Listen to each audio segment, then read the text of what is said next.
Hello everyone, আজ আবারও একটি রান্নার ভিডিও নিয়ে তোমাদের সামনে হাজির হয়ে গেছি।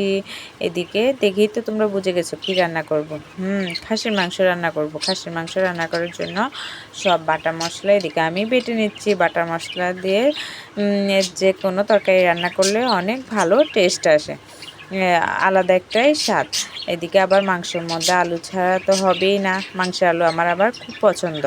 এদিকে আলুগুলোকে কেটে ধুয়ে নিয়েছি, এখন আলুগুলোকে লাল লাল করে ভেজে নেব। এই জন্য চুলায় কড়াই বসিয়ে দিয়েছি, কড়াইতে তেল দিয়ে দিয়েছি। তেল গরম হয়ে আসলে আলুগুলোকে দিয়ে এর মধ্যে হলুদের গুঁড়া, মরিচের গুঁড়া আর পরিমাণ মতো লবণ দিয়ে আলুগুলোকে লাল লাল করে ভেজে নেব।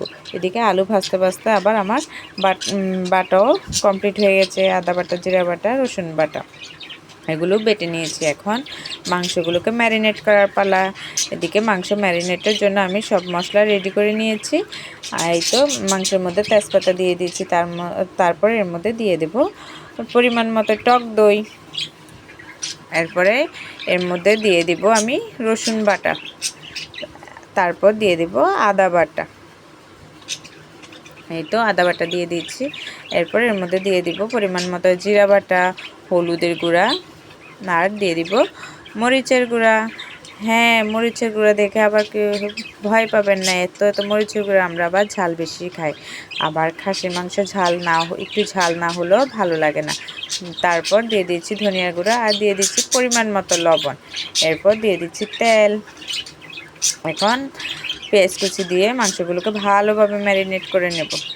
ম্যারিনেট করে কিছুক্ষণের জন্য ঢেকে রেখে দেব। তারপর এবার চুলাতে কুকার বসিয়ে দিয়েছি। হ্যাঁ, খাসির মাংস কুকারে রান্না করব।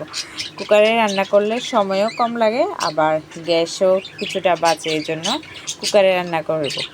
এই তো কুকারে তেল দিয়ে এর মধ্যে দিয়ে দেবো পেঁয়াজ কুচি। পেঁয়াজগুলো একটু বাদামি কালার হয়ে আসলে এর মধ্যে মাংসটা দিয়ে দেব।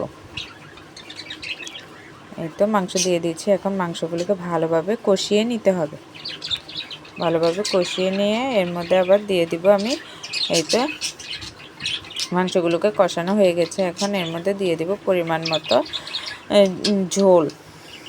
এই তো ঝোলটা দিয়ে এখন ঢাকনা বন্ধ করে, প্রেসার কুকারে ঢাকনা বন্ধ করে রাখবো। 7-8টা সিটি উঠবে। এরপরে এর মধ্যে দিয়ে দিয়েছি 7-8টা সিটি উঠার পর কুকার খুলে এর মধ্যে দিয়ে দিয়েছি আলু, ভেজে রাখা আলুগুলো দিয়েছি। দেখতে দেখতে আমার রান্না প্রায় হয়ে আসছে। এই তো এরপর এর মধ্যে দিয়ে দিয়েছি গরম মশলা। নামানোর কিছুক্ষণ আগে গরম মশলা দিয়ে দিয়েছি।